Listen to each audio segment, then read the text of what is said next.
अस्सलाम वालेकुम। 9th class, open your biology book, page number 103। बेटे कल के टॉपिक में, कल जो लेक्चर हमने, लास्ट लेक्चर अपना जो हमने स्टडी किया था, उसमें मैंने आपको न्यूक्लिक एसिड जो है वो पढ़ाने शुरू किए थे। मैंने आपको बताया था कि न्यूक्लिक एसिड जो है they are up of two types. एक आपके पास आए थे डीएनए और एक आपके पास आरएनए आए थे। इसके बाद हमने इनका स्ट्रक्चर भी जो है बेटे स्टडी किया था, और स्ट्रक्चर मैंने आपको बताया था कि इसमें it consist of 3 groups. Nitrogenous basis थे आपके पास, एक आपके पास जो था पेंटोज ग्रुप था, और एक आपके पास उसमें क्या आ जाता था, ये देखिए अगर आप लोगों को याद हो, फॉस्फेट ग्रुप था, नाइट्रोजीनियस बेसिस थे, और एक आपके पास पेंटोज था। जो पेंटोज शुगर थी इट मे बी आरएनए और मे बी डीएनए। तो कल हमने जो है डीएनए बेटे पढ़ लिया था। आज हमने क्या स्टार्ट करना है? आज हम स्टार्ट करेंगे आरएनए। आरएनए एंड डीएनए दोनों तकरीबन ऑलमोस्ट सेम ही है, बस यहाँ पे आर आ रहा है बेटे, वहां पे क्या था, डी था।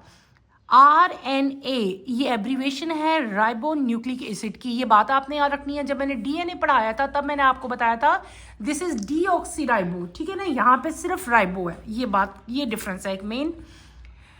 RNA is a single stranded. Its strand consists of ribonucleotide. A nucleotide contain ribose sugar instead of deoxyribose. इसको आप अंडरलाइन कर लें। In the ribonucleotide, the nitrogenous bases may be adenine, uracil, cytosine, or guanine. There are 3 types of RNA. Messenger RNA carries the genetic information from DNA to ribosome during protein synthesis. Transfer RNA transfers specific amino acid to the ribosome, ensuring the correct sequence during protein synthesis. Number third जो है ribosomal RNA constitute the structural and functional components of ribosome, the cellular machinery for protein synthesis. बेटे जो हम topic अभी start, मैंने आपको reading करके बताई है, that is RNA. What is RNA? बेटे RNA जो है, दिस इज, ये आरएनए एब्रीवेशन है राइबो न्यूक्लिक एसिड की, ठीक है। दूसरी बात क्या है, अब आपका ना इसको गौर से सुने, क्योंकि आपका इसका क्वेश्चन जो है वो सिंपल क्वेश्चन नहीं आना कर राइट एंड नोट और आरएनए, बल्कि इसमें से बहुत सारे शॉर्ट क्वेश्चन बन सकते हैं। पहला जो मेन क्वेश्चन इसमें से बन सकता है, what is the difference between RNA and DNA. तो आपको ये भी क्लियर होना चाहिए। अभी अगर आप गौर से मेरी बातें सुनेंगे तो आप लोगों को पता भी चलता रहेगा साथ साथ कि डीएनए और आरएनए में फर्क क्या है। RNA is a single stranded. देखो अगर आप गौर से मेरी बात सुनो, मैंने क्या वर्ड बोला, सिंगल स्ट्रैंडेड। कल मैंने क्या कहा था, डबल स्ट्रैंडेड। देखो बेटे डिफरेंस आ गया ना। डीएनए जो है उसमें डबल स्ट्रैंड प्रेजेंट थे, ये डबल थे ना, ये देखो एक ये वाला था ग्रे कलर का और एक आपका ग्रीन कलर का आया था, 2 स्ट्रैंड थे। मैंने आपको बताया था जिस तरह लेडर के 2 स्ट्रैंड होते हैं। लेकिन आरएनए के केस में RNA is a single strand, ठीक है, इसका सिर्फ और सिर्फ सिंगल स्ट्रैंड है। फिर हमने क्या कहा था कि वहां पे जो न्यूक्लियोटाइड थी इट कंसिस्ट ऑफ, यहाँ पे क्या आ रहा है बेटे, राइबोज शुगर है, वहां पे क्या था, डीऑक्सीराइबोज शुगर है, ठीक है, ये आपने याद रखना था। एक डिफरेंस ये हो गया। पहला डिफरेंस क्या हो गया हमारा, single strand, double strand, ribose sugar, deoxyribose sugar, ठीक है। अब 2 डिफरेंस हमने पढ़ लिया। अब तीसरे पे हम आ रहे हैं। तीसरी चीज यहाँ पे क्या आएगी बेटे, यहाँ पे एक नया नाइट्रोजीनियस बेस आ गया है, उसका नाम है यूरासिल। क्या नाम है, यूरासिल। जबकि वहां पे क्या था, डीएनए के केस में थायामीन था। क्या था, थायामीन था। और यहाँ पे मेरे बेटे थायामीन क्या है, एब्सेंट है। यानी कि जो 4 नाइट्रोजीनियस बेसिस हैं वो कौन कौन से होंगे यहाँ पे, adenine, uracil, cytosine and guanine. यहाँ पे क्या प्रेजेंट नहीं है, थायामीन। थायामीन की जगह यहाँ पे क्या आ गया, यूरासिल आ गया। देखो ये थर्ड डिफरेंस भी हो गया कि वहां पे थायामीन प्रेजेंट है एक नाइट्रोजीनियस बेस, यहाँ पे क्या चीज प्रेजेंट है, instead of thiamine uracil present है। शाबाश। फिर आपके इसकी पेयरिंग आती है। उनकी पेयरिंग जो थी हमेशा एडेनिन की थायामीन के साथ होती थी। यहाँ पे थायामीन तो है ही नहीं, तो एडेनिन जो है वो किसके साथ पेयर अप होगा, यूरासिल के साथ। ये आपने बात याद रखनी है। और ये भी एक डिफरेंस हो गया, ठीक है। आगे हमने ये तो मेन डिफरेंसेस पढ़ लिए, आपको पता भी चल गया कि 4 डिफरेंसेस मैंने आपको काउंट करके फिंगर टिप्स पे बता दिए कौन कौन से बेटे हो सकते हैं। फिर हमने फर्दर पढ़ा कि जो आरएनए है इसको हम लोग बेटे 3 इसकी टाइप्स हैं। हमने आरएनए को 3 टाइप्स में डिवाइड कर दिया, messenger RNA, transfer RNA and ribosomal RNA. इन तीनों आरएनए का जो फंक्शन है वो डिफरेंट है। पहले हम लोग पढ़ते हैं मैसेंजर आरएनए। नाम से पता चल रहा है मैसेज कैरी कर रहा है। मैसेंजर जो हुआ मैसेंजर का काम मैसेज कैरी करना होता है ना, तो ये क्या करता है, कैरीज द जेनेटिक इंफॉर्मेशन, ये डीएनए से जेनेटिक इंफॉर्मेशन लेता है और राइबोसोम को देता है। क्या करता है, जेनेटिक इंफॉर्मेशन लेता है। कौन सी इंफॉर्मेशन, जेनेटिक इंफॉर्मेशन लेता है। किससे लेता है, डीएनए से लेता है। किसको देता है, राइबोसोम्स को। राइबोसोम्स को क्यों इंफॉर्मेशन देता है, क्योंकि राइबोसोम्स के अंदर इन इंफॉर्मेशन के अकॉर्डिंगली क्या बनना होता है बेटे, प्रोटीन सिंथेसाइज होने होते हैं। क्लियर हो गया ना, मेरी बात की तरफ तवज्जो दें। मैंने आपको क्या कहा, मैसेंजर आरएनए मैसेज लेके जाता है फ्रॉम डीएनए, डीएनए से लेता है, क्या कहाँ लेके जाता है, राइबोसोम्स में। क्या मैसेज लेके जाता है कि प्रोटीन जो है वो किस तरह का प्रोटीन बनना है, अमाइनो एसिड कितने ज्वाइन होने हैं और कौन सा अमाइनो एसिड कहाँ जाके ज्वाइन होगा और आपका जो है कौन सा प्रोटीन जो है वो बनेगा। ये सारी इंफॉर्मेशन, ये सारा काम किसका है बेटे, मैसेंजर आरएनए का। क्लियर हो गया। मैसेंजर आरएनए आप लोग मैसेज से याद रखो कि ये मैसेंजर है, इसने मैसेज कन्वे करना है, कहाँ से लेना है, किसको देना है और क्या मैसेज लेके जा रहा है। मैसेज क्या लेके जा रहा है, आपका क्वेश्चन आ सकता है कि कौन सा मैसेज ये कैरी करते हैं। तो बेटे ये जेनेटिक इंफॉर्मेशन कैरी करते हैं, हाउ टू सिंथेसाइज प्रोटीन, कि किस तरह का प्रोटीन जो है वो बनना है, कितने अमाइनो एसिड जो है वो जुड़ेंगे, किस किस तरह से वो स्ट्रक्चर बनाएंगे कि आपका स्पेसिफिक जो प्रोटीन है वो सिंथेसाइज हो। नेक्स्ट हम आते हैं ट्रांसफर आरएनए। ट्रांसफर देखो नाम से पता चल रहा है, उसने एक चीज उठानी है किसी और को दे देनी है, ट्रांसफर करनी है उसने, ठीक है ना। Transfer specific amino acid to the ribosome, यानी कि इसका काम क्या है बेटे, ये अमाइनो एसिड, एक अमाइनो एसिड लेगा और उसको उसकी सही जगह पे ले जाएगा, फिर दूसरा अमाइनो एसिड ले जाएगा, उसको उसकी जगह पे ले जाएगा। जो मैसेज आया होता है ना, उस मैसेज के अकॉर्डिंगली अब इसने क्या करने हैं, अमाइनो एसिड्स ट्रांसफर करने हैं। अमाइनो एसिड लेके जाते रहने हैं उसके साइड पे जहां पे वो प्रोटीन सिंथेसाइज होना। क्लियर हो गया। आगे हमारे पास आता है राइबोसोमल आरएनए। राइबोसोमल आरएनए क्या करता है बेटे, ये स्ट्रक्चरल और फंक्शनल कंपोनेंट है किसका बेटे, राइबोसोम्स का। किसका, राइबोसोम्स का। ये राइबोसोम्स बना रहा है, क्या बना रहा है, राइबोसोम्स बना रहा है। राइबोनोम्स वो फैक्ट्री है, राइबोसोम बेटे एक फैक्ट्री समझ लो आप, जिसमें क्या बनता है, एक मशीनरी है, समझो मशीन्स है ना सेल के अंदर। कौन सी मशीन्स की बात मैं कर रही हूँ, राइबोसोम। राइबोसोम एक ऐसी मशीन्स हैं जिनके अंदर क्या सिंथेसाइज हो रहे होते हैं बेटे, प्रोटीन बन रहे होते हैं। क्लियर हो गया। तीन टाइप्स होगी, पहले मैसेंजर आरएनए, मैंने क्या कहा था, ये मैसेज कन्वे करते हैं। दूसरा ट्रांसफर आरएनए, क्या ट्रांसफर करते हैं, अमाइनो एसिड। थर्ड हमने क्या पढ़ लिया, राइबोसोमल आरएनए। राइबोसोमल आरएनए क्या करते हैं, ये स्ट्रक्चरल और फंक्शनल कंपोनेंट्स हैं किसके बेटे, राइबोसोम्स के। और राइबोसोम्स आपको पता है दिस इज सेलुलर मशीनरी, मैंने आपको बताया इट लुक्स, ये एक फैक्ट्री की तरह काम करती है, मशीन्स हैं ये। किस चीज़ की मशीन, प्रोटीन्स बनाने की मशीन्स हैं। तो बेटे आपको क्लियर, ये स्ट्रक्चर वही बना हुआ जो मैंने बनाया पहले बताया था आपको, लेकिन यहाँ पे ये सिंगल हेलिकल है और ये सारे इसके नाइट्रोजिनियस बेसिस दिखाए हुए हैं, कौन कौन से हैं ये सारे, ये वही बताए हुए हैं। लेकिन यहाँ पे जो है वो पेयरिंग डिफरेंट तरीके से हुई होगी क्योंकि एडेनिन की यूरासिल के साथ होनी है। क्लियर हो गया। अब हमारा लास्ट टॉपिक आ गया इस चैप्टर का, वो हम पढ़ते हैं the working of DNA and RNA. ठीक है, इनकी वर्किंग कैसे हो रही है। अभी तक तो हमने इनका स्ट्रक्चर पढ़ा ना, स्ट्रक्चर पढ़ के आए हम लोग, फिर हमने इसकी आरएनए की टाइप्स पढ़ ली। अब हम इनकी क्या पढ़ेंगे, अब हम इनकी वर्किंग पढ़ेंगे। Let's start with reading. The DNA molecule in chromosome consists of thousands of nucleotides. Along the length of DNA molecule, there are specific segment called genes. Underline करें इसे. Each gene consists of specific sequence of nucleotides and carry information for the synthesis of specific protein. During the working of a gene, the specific sequence of DNA nucleotide is copied. This copy is in the form of molecule of messenger RNA. The process of making RNA copy of DNA is called transcription. इसको भी आप underline कर लो बेटे. The messenger RNA carries the sequence of nucleotide to the ribosome. The ribosome reads the sequence and joins specific amino acid to form a protein. This step is called translation. अब हमने क्या पढ़ना है, हमने इस topic में जो मैंने जिसको भी रीड आउट किया है, that is working of DNA RNA की। आरएनए और डीएनए की वर्किंग बेटे कैसे हो रही है, बहुत इजी है। सबसे पहले तो क्या है कि जो डीएनए मॉलिक्यूल है, क्रोमोसोम्स के अंदर डीएनए होते हैं ना, तो हर डीएनए के अंदर थाउजेंड्स ऑफ न्यूक्लियोटाइड जो हैं वो प्रेजेंट होते हैं। न्यूक्लियोटाइड्स हम पढ़ के आए हैं ना अभी, तो थाउजेंड्स की नंबर में जो है ये प्रेजेंट होते हैं। ठीक है, और डीएनए के अंदर जो है एक स्पेसिफिक सेगमेंट्स होता है इनका, उसको हम लोग क्या कहते हैं बेटे, उसको हम लोग जीन्स कहते हैं। ये भी मैंने आपको कल पढ़ाया था जब हमने डीएनए पढ़ा था, ठीक है।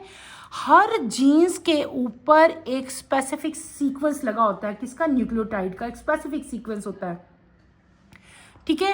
और ये सीक्वेंस क्या करता है बेटे, इस सीक्वेंस में इंफॉर्मेशन होती है, किस चीज़ की इंफॉर्मेशन, के किस तरह के प्रोटीन्स बनने हैं, इंफॉर्मेशन है ना। आपको कोई लेटर आता है, कोई भी बिल्डिंग, सपोज एक बिल्डिंग आपने बनानी है, तो आपको क्या, आपको बिल्डिंग बनाने से पहले क्या पता होना चाहिए, मैप पता होना चाहिए। तो वो जो मैप होगा वो उस बिल्डिंग की इंफॉर्मेशन होगी ना। बिल्कुल इसी तरह बेटे अगर आप समझो तो जो डीएनए जो हमें इंफॉर्मेशन दे रहा होता है सेल को, वो क्या दे रहा होता है, how to make a proteins, किस तरह के प्रोटीन बनाने हैं, ठीक है। ये सारी इंफॉर्मेशन डीएनए के पास होती है। अच्छा, अब आ गया आपका वर्किंग में क्या, हम पहले भी पढ़ाए हैं कि डीएनए के अंदर जो है वो स्पेसिफिक सीक्वेंस होता है न्यूक्लियोटाइड का, जो मैसेंजर आरएनए, सबसे पहले मैसेंजर आरएनए पढ़ा था ना हमने, मैसेंजर आरएनए डीएनए के पास आएगा और क्या कहेगा, मैसेज रिसीव करेगा। और मैसेज जो है वो क्या होगा, वो एग्जैक्ट कॉपी होगी, किसकी कॉपी होगी, मॉलिक्यूल्स की, यानी कि जिस तरह डीएनए में सीक्वेंस बना हुआ था ना न्यूक्लियोटाइड का, उसकी कॉपी होगी। और ये मैसेज जो है, ये मैसेंजर आरएनए, मैंने भी आपको बताया था मैसेंजर आरएनए जो है ये इसकी एग्जैक्ट कॉपी बनाता है, ठीक है, डीएनए की कॉपी बनेगी, ठीक है। और यही मैसेज वो आगे फर्दर लेके जाता है। तो ये जो प्रोसेस है ना, मैंने आपको कौन सा प्रोसेस बताया बेटे, वो प्रोसेस जिसमें मैसेंजर आरएनए डीएनए की कॉपी कैरी करता है, ठीक है, उस प्रोसेस को हम लोग क्या कहते हैं, ट्रांसक्रिप्शन कहते हैं। क्या कहते हैं, transcription. The process of making messenger RNA copy of DNA is called transcription. अब ये मैसेंजर आरएनए सीक्वेंस को कैरी करता है और कहाँ लेके जाता है, अभी मैंने आपको बताया था राइबोसोम्स में लेके जाएगा। कहाँ जाएगा, राइबोसोम में लेके जाएगा। और अब क्या होगा, राइबोसोम जो है वो इस सीक्वेंस को रीड आउट करेंगे, जैसे आप मैप को रीड आउट करके बिल्डिंग बनाएंगे ना, आर्किटेक्ट जो होते हैं, बिल्कुल इसी तरह आप समझो कि राइबोसोम भी एक आर्किटेक्ट का काम कर रहा है। राइबोसोम ने वो सीक्वेंस पढ़ना है और उसकी सीक्वेंस के अकॉर्डिंगली उसने क्या करना है कि अमाइनो एसिड्स को ज्वाइन करते रहना है, अमाइनो एसिड पिक करने हैं, अमाइनो एसिड को ज्वाइन करना है। और ये पूरा स्टेप जिसमें क्या होता है कि अमाइनो एसिड मिलके प्रोटीन बनाएंगे बेटे, इस प्रोसेस को हम लोग क्या कहते हैं, इसको हम लोग कहते हैं ट्रांसलेशन, ठीक है। ट्रांसलेशन बहुत ईजी है, बहुत ज़्यादा ईजी है, बिल्कुल मुश्किल नहीं है, सिंपल। देखो अगर आप लोग समझो तो मैसेंजर आरएनए कहाँ गया, डीएनए में गया, उसने वहाँ से एग्जैक्ट सीक्वेंस लिया न्यूक्लियोटाइड का, और वो सीक्वेंस लेके, अब उसने सीक्वेंस ले लिया, जब जो उसने सीक्वेंस लिया है किसका, कॉपी ऑफ डीएनए का, उसको हमने उस प्रोसेस को क्या कह दिया, हमने उस प्रोसेस को ट्रांसक्रिप्शन कह दिया। Very good. अब आपको मैंने पढ़ाया था, उसके बाद क्या, वो राइबोसोम में जाएगा, वहाँ पे ट्रांसफर आरएनए होते हैं ना, ट्रांसफर आरएनए क्या करते हैं, अमाइनो एसिड पिक करते हैं और स्पेसिफिक प्लेस पे लेके जाते हैं। अब उसके बाद क्या होगा कि जो राइबोसोम्स हैं वो मैसेज जो मैसेंजर आरएनए लेके आया वो रीड आउट करेंगे और उसी मैसेज के अकॉर्डिंगली फिर अमाइनो एसिड को ज्वाइन करना शुरू कर देंगे, ठीक है। और बड़ी बड़ी चेन्स बनाएंगे, जिन चेन्स को हमने शुरू में पढ़ा के मैं आपको आई थी, पॉलीपेप्टाइड चेन्स, वो बनेंगी। और आपका जो स्पेसिफिक प्रोटीन उन्होंने बनाना है वो प्रोटीन राइबोसोम जो है वो सिंथेसाइज कर देंगे, बना देंगे। और वो प्रोसेस जिसमें स्पेसिफिक अमाइनो एसिड जुड़ के एक प्रोटीन बनाते हैं बेटे, उस प्रोसेस को हम लोग क्या कहते हैं, ट्रांसलेशन कहते हैं। क्या कहते हैं, ट्रांसलेशन कहते हैं। क्लियर। लास्ट में आपके इस डायग्राम में एक वर्किंग ऑफ डीएनए जो है आपको दिखाई हुई है, ठीक है। ये क्रोमोसोम है, क्रोमोसोम के अंदर आपको पता है डीएनए प्रेजेंट होता है, ये डीएनए का डबल हेलिकल स्ट्रक्चर आपको दिखाया हुआ है, सेगमेंट ऑफ डीएनए। और सेगमेंट ऑफ डीएनए जो होता है ना, छोटा सा कोई भी सेगमेंट जो डीएनए का होता है उसको हम लोग क्या कहते हैं, जीन कहते हैं, पता है ना। अच्छा, अब ये जो स्पेसिफिक इसकी कॉपी है, यानी कि एक स्ट्रैंड, डबल नहीं, इसका एक स्ट्रैंड क्या करेगा, मैसेंजर आरएनए लेके जाएगा, इसको कहाँ लेके जाएगा बेटे, आपको मैंने बताया था राइबोसोम में लेके जाएगा। और ये जो कॉपी कैरी करता है, इस प्रोसेस को हम लोग क्या कहते हैं, ट्रांसक्रिप्शन। अभी पढ़ा है हमने, शाबाश। ये यहाँ से साइटोप्लाज्म में क्या, क्योंकि साइटोप्लाज्म के अंदर वो प्रेजेंट था ना, राइबोसोम ऐसे ही था ना। ये सारे कहाँ प्रेजेंट थे, ये न्यूक्लियस में प्रेजेंट थे। Very good. ये येलो कलर का न्यूक्लियस है, ये पिंक कलर का हमारा क्या है, साइटोप्लाज्म। देखो बेटे, ऐसे जब हम कंसेप्ट क्लियर करते हैं तब मजा आता है पढ़ने का। न्यूक्लियस से बाहर आ गया ना, ये प्रोसेस हो गया ट्रांसक्रिप्शन का कंप्लीट। अब ये यहाँ पे आगे क्या, आपके यहाँ पे मैसेज आया, राइबोसोम ने मैसेज देखा, मैसेज देखने के बाद उसने क्या किया कि अमाइनो एसिड्स को जोड़ना शुरू कर दिया। क्यों, ताकि आपका स्पेसिफिक प्रोटीन जो है वो सिंथेसाइज हो सके। और वो प्रोसेस जिसमें अमाइनो एसिड जुड़ के प्रोटीन बनाते हैं बेटे, उसको हम लोग क्या कहते हैं, ट्रांसलेशन कहते हैं। और एंड पे हमारे पास हमारा स्पेसिफिक अमाइनो एसिड जो प्रोटीन है वो बन जाएगा। क्लियर हो गया? चैप्टर हो गया बेटे हमारा ख़त्म। इस पूरे चैप्टर में हमने क्या पढ़ा? हमने ये बहुत इजी चैप्टर था। बायोकेमिस्ट्री हमने पढ़ी, biochemistry study of substance and chemical process, जो उनके अंदर यानी कि लिविंग ऑर्गेनिजम्स के अंदर जो केमिकल प्रोसेसेस हो रहे थे उस स्टडी को हम लोग क्या कहते थे? बायोकेमिस्ट्री कहते थे। फिर हमने मॉलिक्यूलर बायोलॉजी पढ़ी। मॉलिक्यूलर बायोलॉजी क्या थी? Study of structure and function of biomolecules था। फिर मैंने आपको बताया कि जो लिविंग ऑर्गेनिजम्स हैं इनके अंदर कुछ मैक्रोमॉलिक्यूल्स जो हैं वो प्रेजेंट होते हैं, ठीक है। वो मैक्रोमॉलिक्यूल जो हैं जो 5 आई थिंक 5 या 4 थे शायद आपके इस कोर्स में, वो हमने पढ़े। पहले हमने कार्बोहाइड्रेट पढ़े। कार्बोहाइड्रेट की 3 क्लासेस थी, मोनो, डाई एंड पॉलीसेकेराइड्स, ठीक है। फिर बेटे हमने उसकी जो है एग्जांपल्स की, स्टार्च, सेलुलोज, काइटिन, ये सारी एग्जांपल्स हम करके आए।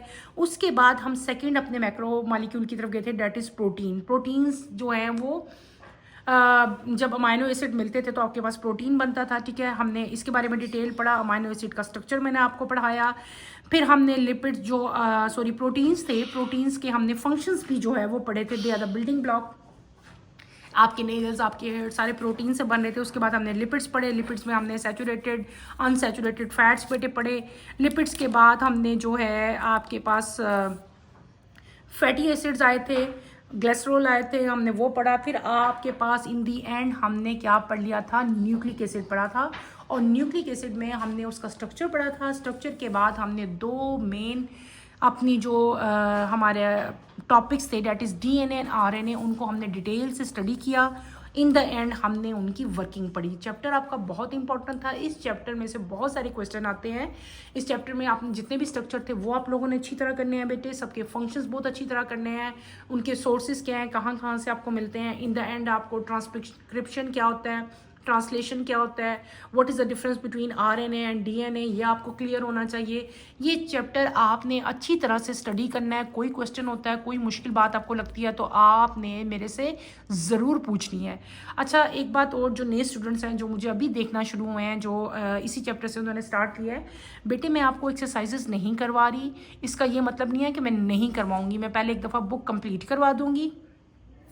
अभी आप खुद ही ये चैप्टर पढ़ के तो अपना टेस्ट खुद से लेने की कोशिश करो कि अगर तो आपको ये सब कुछ आता हो तो इसका मतलब है कि आपने चैप्टर को अच्छी तरह स्टडी किया है, ठीक है।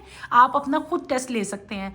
लेकिन इन द एंड जब मैं सारे चैप्टर्स ख़त्म कर लूँगी तो बेटे मैं सारी एक्सरसाइजेज आपको करवाऊँगी। इसलिए आप लोग वरीड ना हो कि मैम एक्सरसाइजेज छड़वा रही हैं, मैं छोड़ नहीं रही।